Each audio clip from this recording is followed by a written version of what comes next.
ditë kontrollohet qelia ime, se mos unë sharroj këto hekurat e qelisë dhe arapisëm, por doja t'ju vija ndjeni për rastësinë që ndodhi sot, siç ka dhe rastësi të tjera. Të punosh si ministër në qeveritë e trazuara të fillim viteve 2000 ishte një sfidë më vete.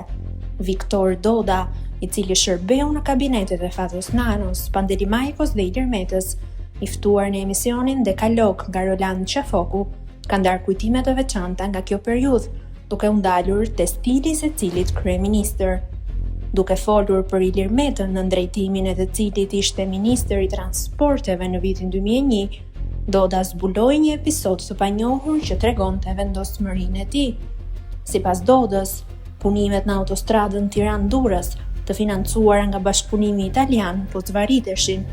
Pasi e inspektoi vetë situatën, Meta u skandalizua dhe thiri menjëherë ambasadorin italian Mario Bova.